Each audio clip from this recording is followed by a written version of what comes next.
I think of the Gilbert Godfrey. I think that's what you're doing is like my Gilbert Godfrey bit as a hypnotist. That is what I'm doing. That's why I'm doing that. That bit cracks me up. 5! You're getting sleepy! 4! Drifting off now. Screeching at the people. Well, I am just going to go first because I have so much on my mind and heart today. I came from camp, and the my job was I was a cabin supervisor.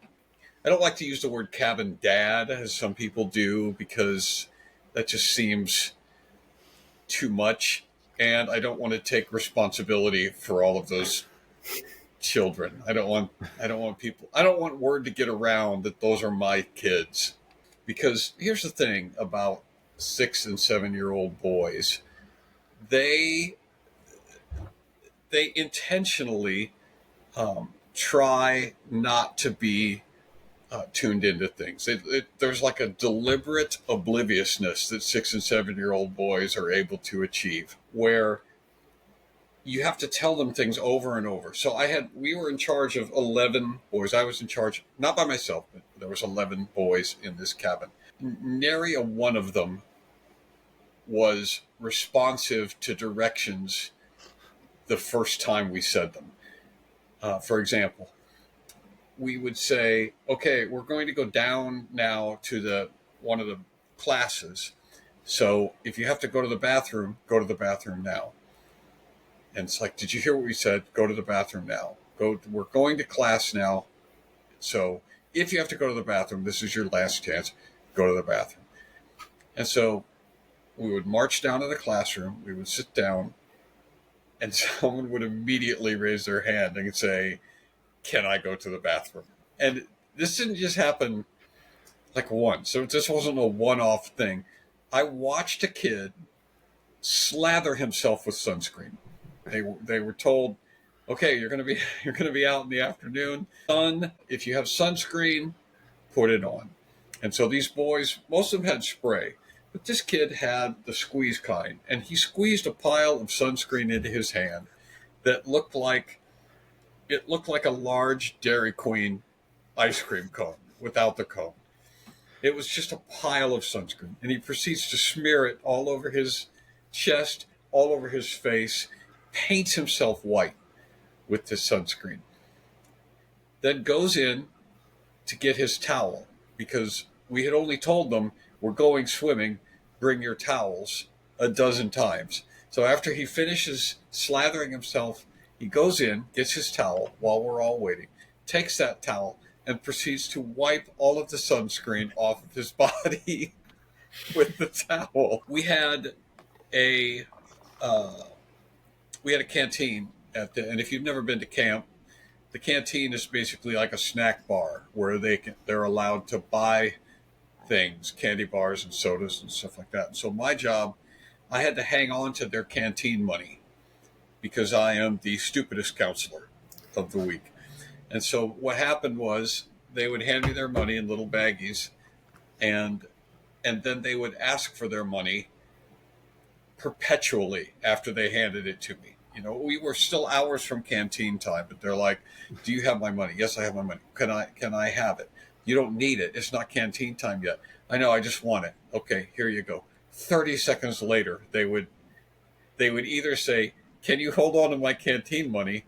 Or I would find the canteen money laying on the picnic table and nobody around it. This is how I spent the last 2 days, and I just felt like I needed to debrief. And so the other thing that happened was that some of the mothers would tell us what their sons were going to need. They were just there for 2 nights. That was it, 2 nights. But I would get directions like, okay, Lawrence needs his ear medicine. And as she's telling me that Lawrence needs his ear medicine and how to apply it, I'm thinking, look, I can virtually guarantee that Lawrence is not going to get his ear medicine. There's zero chance of that happening, because I am not completely different from Lawrence in that I'm not paying any attention to what you're saying either. So your son is going to spend the next 2 days ignoring me. I'm going to ignore you right now. If Lawrence is lucky, we'll remember to feed him once a day, but there's no chance he's going to get his ear medicine. That's it. End of my rant. Do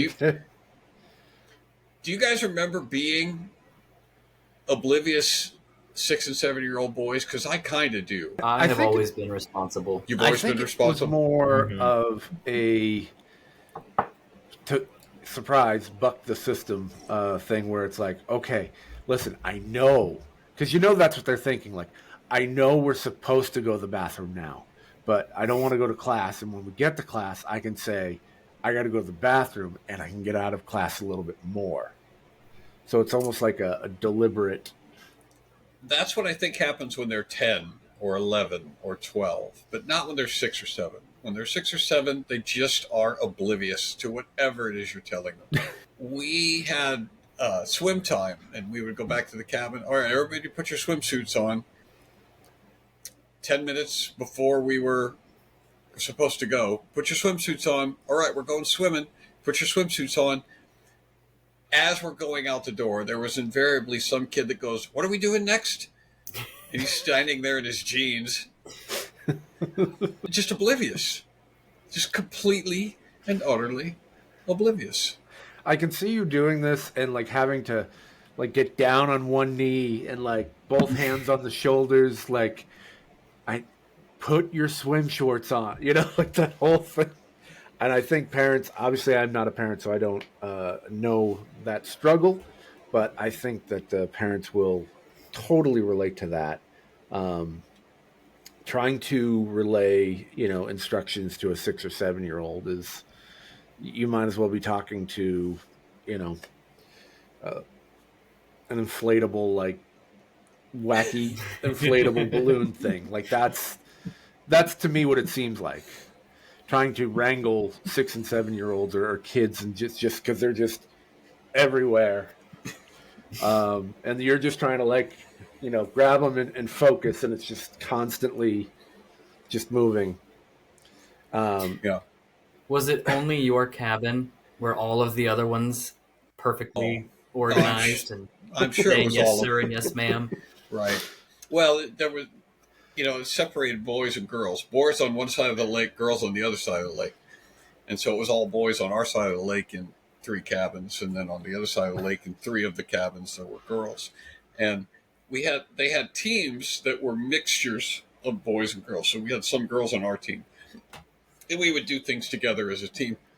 One of the things was Lego time, where they had just this massive pile of Legos that the kids could play with. And it was interesting to watch those 24 kids working on their Legos, because at one side of one end of the table was where most of the boys were congregated, and they were busily making weapons of all kinds. They were assembling guns and swords and ballistas and all that kind of stuff. And at the other side of the table, the girls were busily assembling houses. They were making homes while the boys were making war at the other end of the table. And no one had told them what to make. They just did this of their own, from their own imaginations. That was interesting. And then the boys, of course, were getting up and they were using their weapons on each other. Naturally. Because we'd only told them not to a dozen times. Yeah, I think that's really interesting, and I'm surprised they weren't like trying to destroy the houses that were built, because that's what boys do, is destruction. Well, I had one of the kids was building a house completely out of the clear Legos, so you could see through them. It looked like it was made of glass. And I said, "Hey, are you making a glass house there?" Well, you shouldn't throw any stones. And he just stared at me, which I expected from a 7-year-old. And so I turned to one of the other counselors and I said, "Isn't that right?"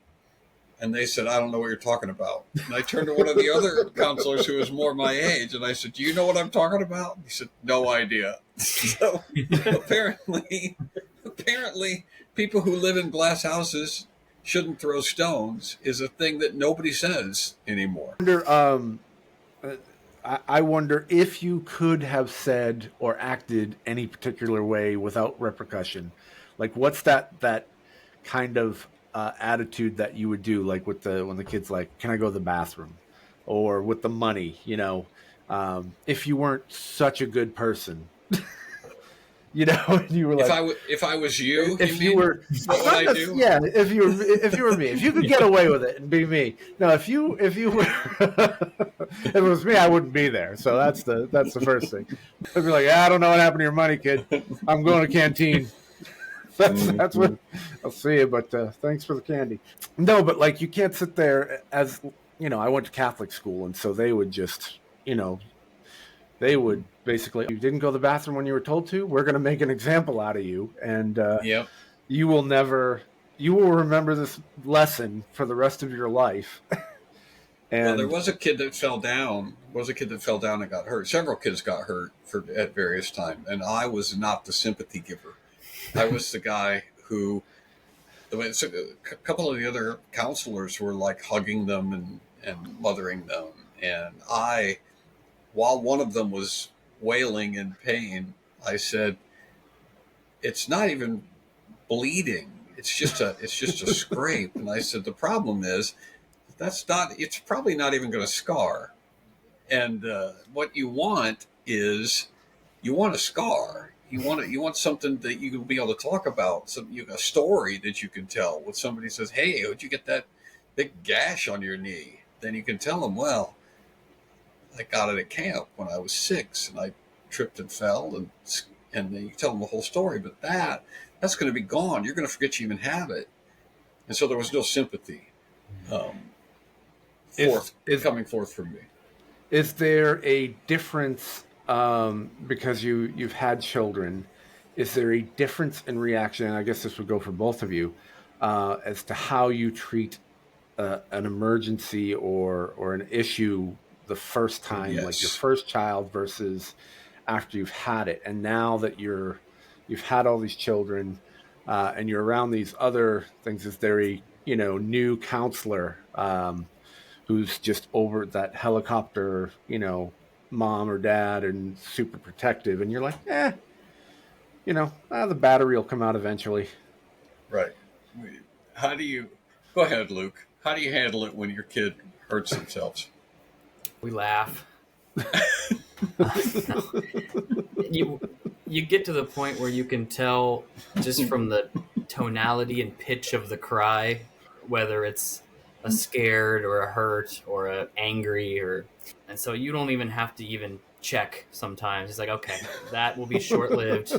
They'll be back at it. And other times you're like, I need to go check on that one. But that's just something you learn.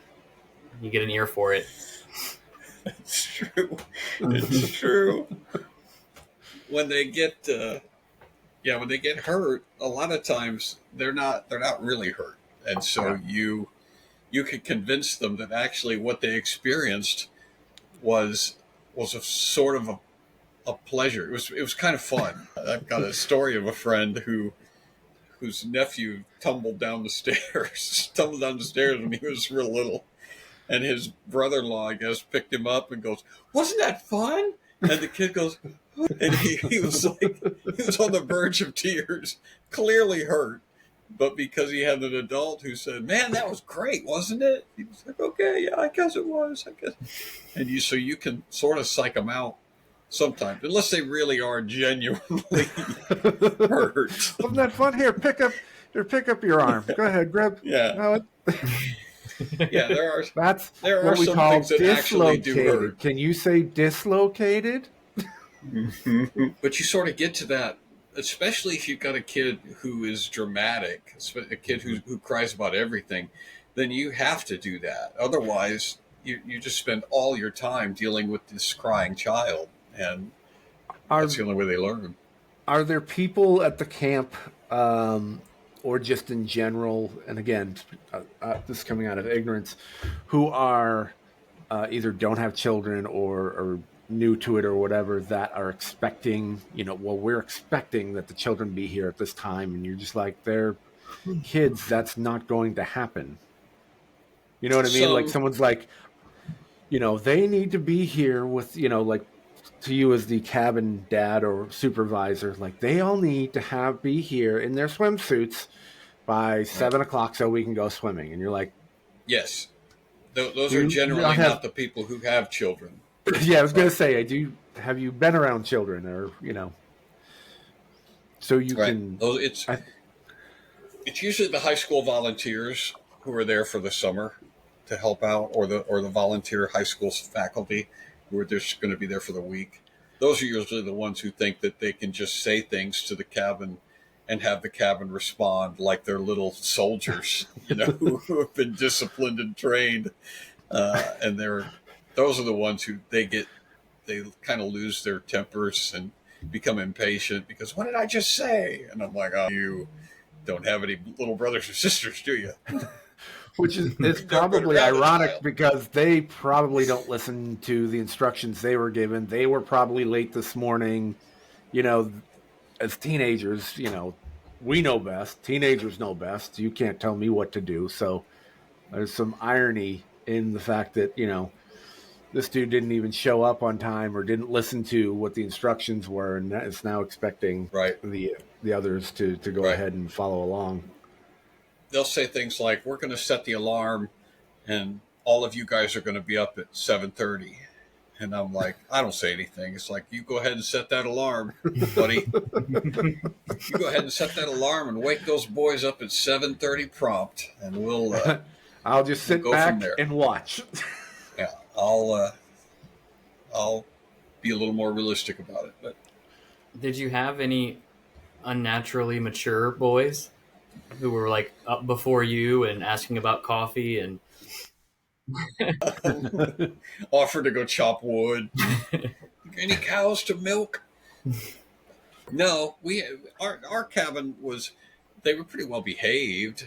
All in all, there was some shoving and pushing, and I had to have a conversation with the whole group because they were pushing and shoving and fighting, and for the most part, I let that go on.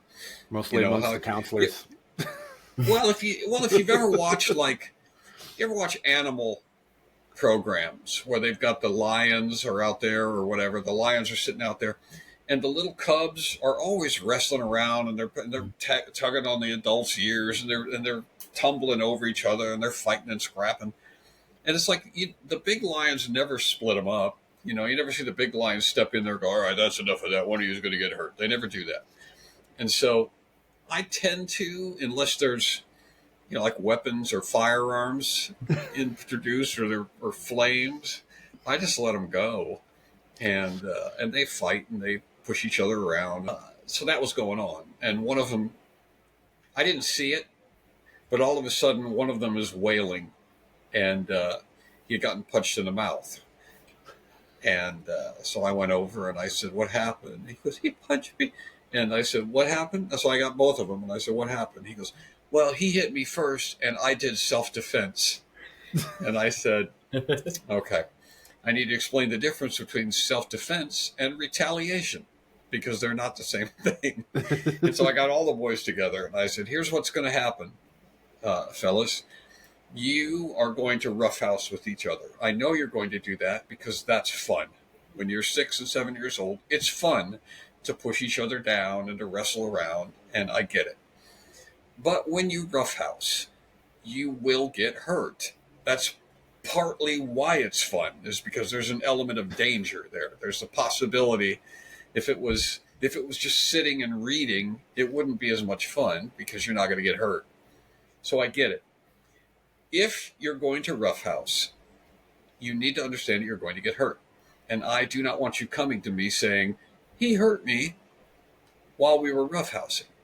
If you don't want to roughhouse, then just say, I don't want to play rough right now. And then if they still continue to roughhouse with you, then come and talk to me and I will step in and make sure that doesn't happen. But if you're pushing and shoving and slapping each other with towels and all of that stuff, prepare to be hurt. And don't come and tell me about it. I'm not going to referee. That is the best camp. Camp prepare to be hurt. Well, they're going to roughhouse. You can say no roughhousing. You can say keep your hands to yourself, and they just will ignore you because they're oblivious to everything. So you just tell them they're going to forget that I told them that they're going to get hurt too. But I will remind them, hey, this is what happens when you roughhouse. I still can't prepare to be hurt. Okay, over here we have the towels all rolled up in a rat tail already for you. Mm-hmm. Here's for some noogies. Here's some some lotion for your hand for when you get the noogies, and just completely alter the entire camp. Just a roughhouse camp for boys. Camp ouchie ouchie. It's time for the camp ouchie ouchie song. My parents enrolled me in karate. My parents enrolled me in karate so I could learn self-defense. And then when I got to school, I was like leg sweeping students in line, and I got in so much trouble. Like, look what I learned. That's self-defense. Yes, the self-defense part is not allowing yourself to get hit. You're right, though. Right. That is retaliation. Self-defense is allowing yourself not getting hit. Retaliation is getting hit. Offense. Yeah. Self-defense is a preemptive strike on anybody who may potentially be a threat. All right. What you got, funny. Brian? Luke, why don't you go first? All right. I'm you trying guys to decide. With I'm the trying to show? All right. You think about it. Are you familiar with the show Gold Rush on, I think it's Discovery Channel? Yes. So we started watching that back when it came out, and the whole premise of it was that there was a recession, the business was falling apart, and so this family and friends decided to risk everything, take out giant loans, buy this gold mining equipment, and go seek their fortune in the Yukon. Yeah. They that buy was a plot of land. Yeah, we're going to lease this land. We know nothing about gold mining, but we're gonna, the American dream. How hard could it be? Yeah, and so the whole plot is they've risked everything, and they need to get this much gold. All right, and they go through, and they're terrible gold miners because they don't know what they're doing, and so they spend most of the season just trying to get their stuff set up. And by the end of the season, they've got like a thimble's worth of gold. They have like $200 worth of gold, and it's like, well, that happens when you gamble. But after the last episode, it's like, come back for season 2, where it's more risky and more. It's like, what? I thought they already risked everything. Yeah, like what is happening? And normally that would risking everything again. Yep. Right. Like they didn't even try to explain it. They didn't even if they had said they're on the run from creditors, that would have at least made sense. But they don't even try to explain it. But I still love the show because it's not actually about gold mining. It's every episode is 10% mining and 90% just a grumpy mechanic fixing stuff in sub-zero temperatures. It's 3 minutes of gold waves and high fives and a half hour of a guy swearing in a blizzard and kicking a dirt table. Right, with sparks from the welder going all over his face. Like, he's the star of the show. He's the only one with mechanical knowledge. He has no help, no supplies. He's parts. On Percocet because his back is given out. And every episode, he's precariously close to like a psychotic break. And I have to convince him not to quit at the end of every episode. And so that's why I watch it. I like watching him. So the show should be about him and be called "Screw These People," or "Screw This Job," or yeah, or something along that line. Rust. Cantankerous old guy, cold and bitter. I've watched it and pondered, how could you possibly even break even, let alone get rich doing this? Because they'll spend the whole season and they're padding and they're pulling out. They've got bulldozers that they also had to lease or buy or whatever. So they've got hundreds of thousands of dollars worth of equipment, hundreds of thousands of dollars in the lease land. They're digging all these people. They got to pay their people. They've got these hired hands that are out there helping them, and they're paying all these people. and they're scooping up tons, literally tons of earth and putting it in this table and sifting through with water and everything. Mm-hmm. And then there'll like be 2 or 3 little flakes of gold that come out, and they're like, "Woo, we got gold!" And then at the end of the season, it's a vial full like that, and they're like, "This is going to be worth $1,300," and we're like, "Okay." This is good. This is the sort of thing that we need. They talk about how this is going to really boost morale in the camp because we're starting to see some gold now, and it's like, wow, guys, we're at McDonald's tonight. Yeah, we're paying. We could get milkshakes and fries. Well, they spend like $1,300 on diesel fuel a day. Like it doesn't cover anything. Mm-hmm. So it's you guys probably don't gamble as much as people that I know, not me, of course. But there's this thing in gambling where you're saying, well, like what could they possibly do the next season, where people just go above and beyond. It's called being on tilt. So like you lose a bet or whatever, and so then you try to like make it up plus some. So what are they doing? Like going over the top, if you think of like somebody in Vegas and they start losing money, they start betting more money, or they'll sell off, their car, or so that they trade in their daughter for a line of credit or whatever. They're down to over 4 seasons, the family has gotten smaller and smaller, and they've just been like putting out all these things. We now have our kids working in a small shoe factory. Or whatever, to just pay for this credit. Just what are some of the things that they could where are those avenues that they could go, where how could it possibly get worse, and how could they possibly lose more money? And so when people get like on that, that's when people start wagering like their cars, their houses, which they've already done. And then, like you said, you have the running from creditors is possibly something they can do.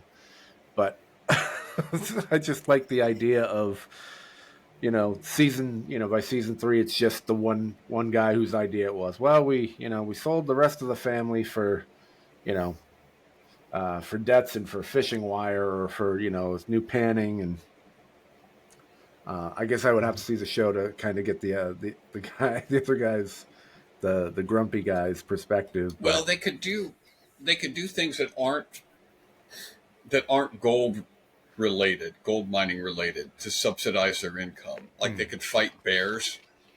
They could put on boxing gloves and sell tickets to the bear fights. Yeah.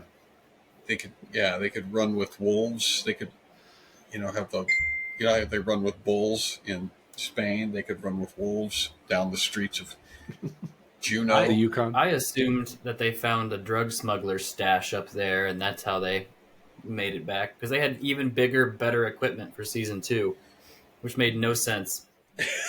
All right. Ad revenue. Yeah.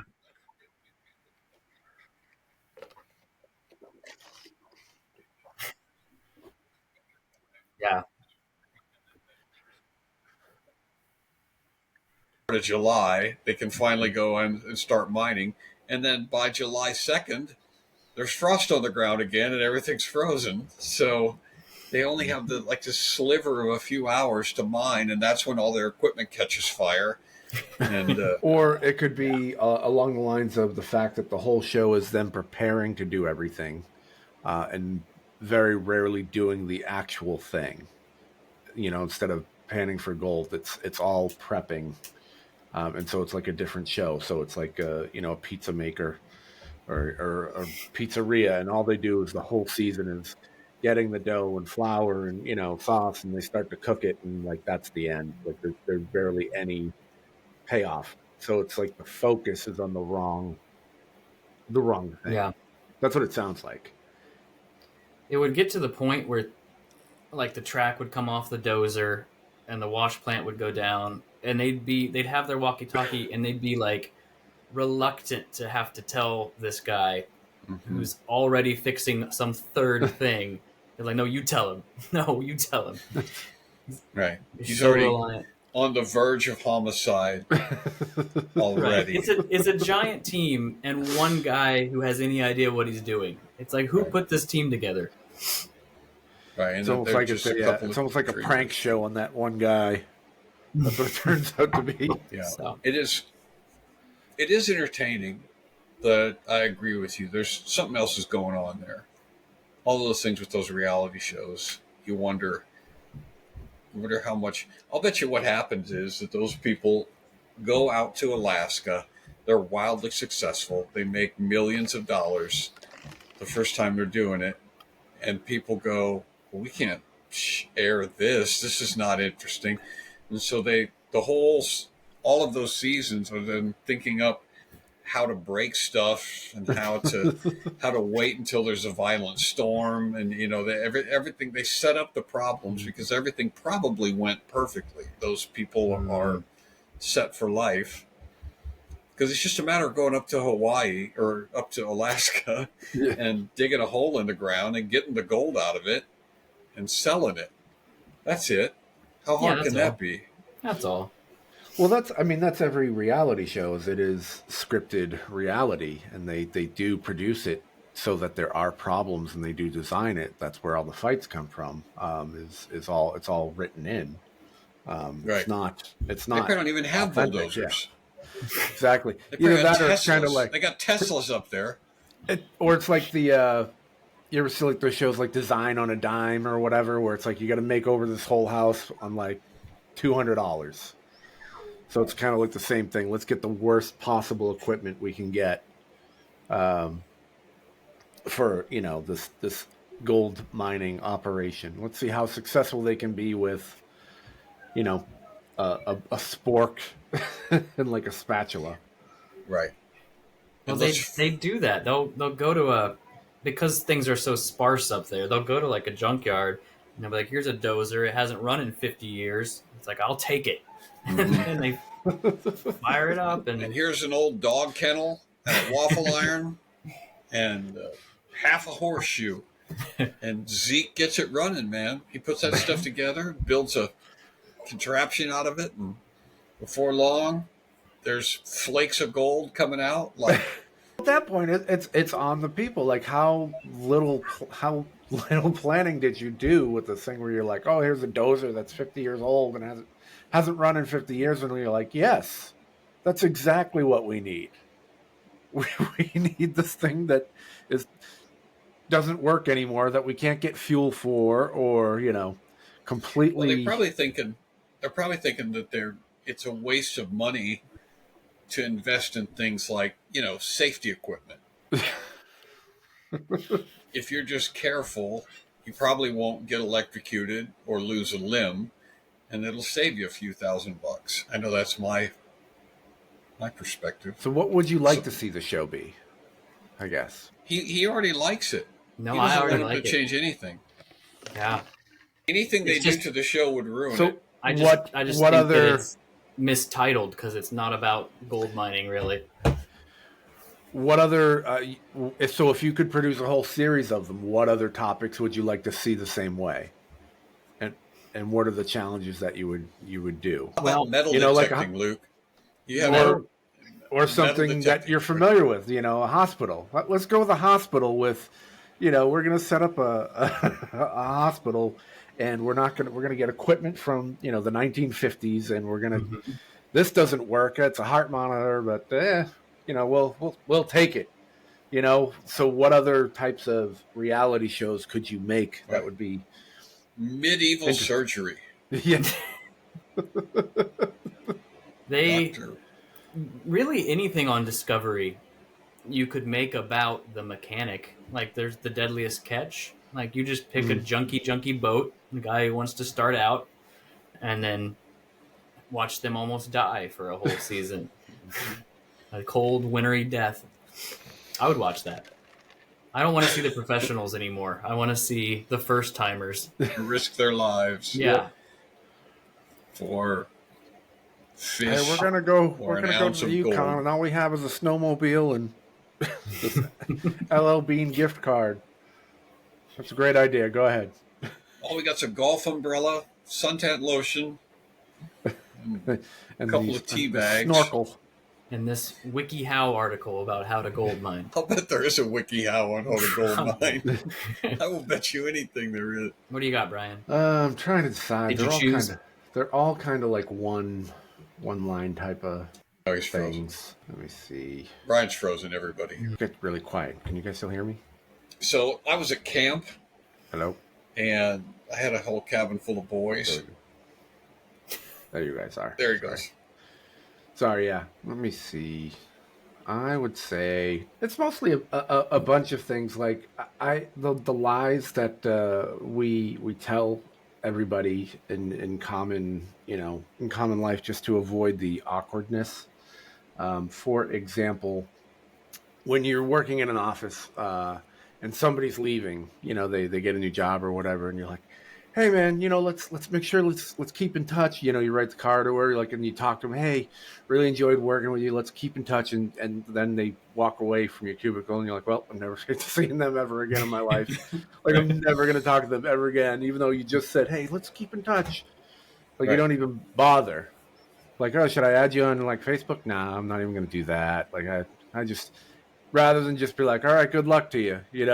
We just have to sit there and try to go through all these comfortable lies. Why do we do that? Why do we not just want to admit, yeah, I'm probably, since we're not going to be seeing each other every day, I'll probably never speak to you or about you ever again. This will be the last time. It's not personal. Right. You can just tell them that. It's not, right. I don't dislike you. I don't wish you ill. I'm just not planning to think about you ever again after you walk out of that door. Right. Who are we kidding? Who are we kidding? We're never talking again.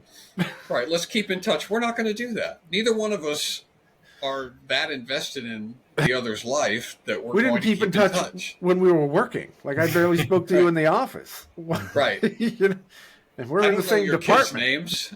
Right. We live right. We worked right next to each other. I don't know that much about you. We're working the same cubicle. Right. Why would I even bother? Well, let's keep in touch. No, let's not. Let's not only not keep in touch, let's not pretend that we're going to keep in touch.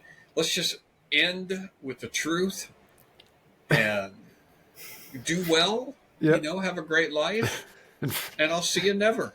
And in fact, I'm leaving right now, and you just turn and walk away. You don't even say goodbye. Right. For me, it's the retirement parties where they put in 40 years for the company, and we're supposed to be super happy for them, and I just feel sad. It's 40 years. Did you intend to be here 40 years? Right. Man. Where did you think you would be on this day?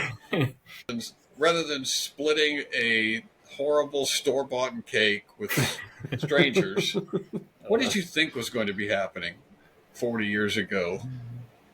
Is this how you planned your life to be? Is this what you wanted out of life? Mm-hmm. It makes you rethink your own trajectory. It's how close am I to that? Yeah. And I just think there's all these societal little things that we do that we're just we just want to, I have a friend of mine who might be off topic, might not be, but it's that same sort of thing. Showed me had a baby, and I'm just going to say it. The baby was not a cute baby. And they are so proud, and they just say, hey, look at my baby. And I was just like, cool, and you're and they're just swiping through all the different photos, and I'm just like, uh-huh. And then finally, after about 8 months, the baby kind of started to look like a normal baby. And I was like, oh, you just, because you just have this tension, this baby is not a good looking baby. And I don't want to sit there and lie and go, what a cute, hey, it looks like you. I don't want to say I don't want to do that. And then finally, please get better looking or something. And finally, I was like, what a cute baby. But yeah, but you can say that. You can say that when they're infants. Whatever the baby looks like, you can go, well, he's going to outgrow this. He's going to look. He's not going to look like that forever. So, and even if he's cute, then he's not going to look like that forever either. So. It goes both ways. So if you're paying a compliment to the person with the really cute baby, what a great looking baby, but that's no guarantee that he's going to stay that way. I mean, eventually he might look like you. There's a lot of really homely people that started out quite adorable, and they just couldn't hang on to it. But What do yeah, you want? I mean, when you're showing a picture or when you're saying things, when we say things to each other, we don't. It's a good point, Brian. People don't know how to answer the question, "How you doing?" Or "How's it going?" right? We don't know how to answer that question because none of us really know how we're doing. At what level are you asking that question? How am I doing physically? I don't know. I may be on the verge of a stroke. Nobody knows Right. what's happening. So, I mean, right now, I guess I'm feeling okay. But how much detail do you want me to go into when you ask me that question? And be honest, you don't really care. No. You're not interested in a really lengthy conversation, right? Right. You're not at the checkout clerk going, "How are you today?" Well, I've been having this hard time lately because, a lot of stress going on at work, and my car Can is. you take a break? Can you go on break right now? Because I got some stuff. mm-hmm. For me, it's when somebody says, "What's new?" It's like, how far back does that encompass, and what do you already know? Like that's really broad. Or what's your story? Well, you see, my parents met when they were young. Nothing is new. These socks are the most new thing I'm wearing, but I got these at Christmas. Technically, they're not new. Yeah, I'm just trying to think of like other scenarios where we just kind of do that societal lie or whatever, just to placate, or just to, because that's what we're supposed to do. Yeah, how's it going? How you feeling? Any sort of salutation that involves querying the other person for some sort of information is, we do it all the time, and we're not really interested. We're asking questions that we don't really care about the answer. Well, I also get this too, like when people show me like ultrasounds, so their baby, like, what am I supposed to do with this? Like, it's, is this a Rorschach? Is that what this is? Like, look, I see a cloud and I see some tree. No, this is your son. Okay, like, you want to see? That's great. Like, I know you're excited. I know I'm happy for you, but like, I don't care, and I don't like. I don't know what's going on here. Like it's there's not much I can do. Is he skateboarding? Like what's? That's because you're a man. Yeah. When a woman is shown a baby picture, there's 45 questions that they will go. How long was your labor? How was it? Blah blah blah. And for a guy, we don't care. Yeah. It's a baby. We know the length and weight of the last fish we caught, but we don't know the length and weight of our children. Could you see, like, holding up the baby like you would hold up a fish, like on a picture? Like the anglerfish, just hold it up by the umbilical cord, just dangling there with the little measuring thing behind it. Look at this. 8 pounds. I don't know. However long it is. I don't know what a real measurement is, because I don't know. What, 24 inches? 12 inches? What? Well, that's the sort of information that you could have. Those are the sort of questions you could ask somebody. Instead of saying, "How's it going?" you could ask them for something that you're interested in, but that's considered rude. Like if you say, you meet somebody on the street and go, "Hey, how much money do you make?" It's just a sort of a salutation. Plus, a baby wasn't like, they had the baby, but they didn't make it. Like, God made the baby. Right. It's not that intriguing of a conversation. But if somebody just bought a new car, well, they made a choice. And I can be like, "Okay, why did you pick that one? Tell me about it." But the baby, I mean, you didn't pick that baby. You didn't. There's you nothing have so little to do with that. Yeah. But I think it's like, I'll just speak for me as a guy. The only questions that I end up asking about is like the weather and like directions on how people got to whatever location they got to. Like traffic. Like that's all I end up talking about with random people. Like, how'd you get here? And it's going to be sunny out. And I say that to Kelly all the time. And I'm like, "Oh, you could have saved 15 minutes if you cut over, Route 5 and you'd done that." But That's what I find. Right. That's what I find. You With talk men, about you talk about the route that they took just so you can criticize it. Tell them that they could have chosen better and they could have gotten here faster, as if that's always a motivator. You right. know, like, well, it's a baby shower. I didn't want to get here faster. I don't want to be here anyway. And so getting here earlier isn't necessarily a goal. What if you preempted those conversations on your own terms, and then when you meet someone new, you ask if they have baby pictures, and it doesn't matter how old the kid is, you just want to see them and start up that conversation? Or what if you just have baby pictures that aren't even of your baby, just random children that you just show to people and not even tell them that's not your baby. They'll go, hey, what's up? They go, well, I got something to show you. And you show them that baby picture, and they're like, I'll just let them go on and everything and see how long it takes them to go, wait, is this your baby? Is that? Because I'll guarantee you that they won't ask that question. Is this even the same baby? No one's going to go, yeah, is this your child? Because I get that, because when I'll do shows or whatever, especially in churches or whatever, people are like, so do you have children? And I don't. Someone's like, no. And then there's this like really awkward, like, well, why don't you have children? It's like, something wrong with you? Are you legally not allowed to? Was it court ordered that you can't have children? Is it a decision that you made? So it would be interesting to get and make it really obvious too. So it would just be like the ones that they have in the stock photos and like all the photo frames and like the stores, the retail stores, and just have those pictures in your wallet. And so people, oh, you have kids? Sure. Hey, let me show you my kids. And just, you can see the printing on it, the price tag, whatever. They're all different ethnicities and different, These are my kids.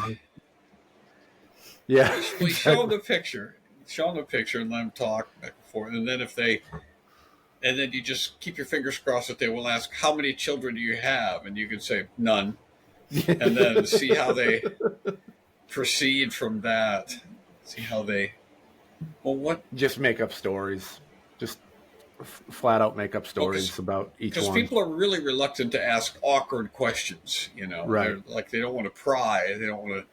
So the question would be, well, who is this baby that you were showing me? And it'd just be interesting to see how long it takes them to kind of beat around the bush and get to it. And, see how long it is before they call the police. When they ask you if you have any children, you should say, no, are you selling any? But I'm in the market. I'm always looking. That sounds really bad. I'm sorry. That's terrible. Yeah. Well, how's it going? Yeah. Those are all the questions. Yeah. People will ask questions like, how's it going? Open-ended questions like that, and it's okay. But if you ask somebody I think the premise that's interesting to me, at least, is asking people questions that you really are genuinely curious about knowing the answers to, and that's considered rude. Yeah. Those are the questions you really want to know. Like, how much money do you make? Yeah. Did you poop today? So you have a list of questions that they would genuinely be curious about. Yeah.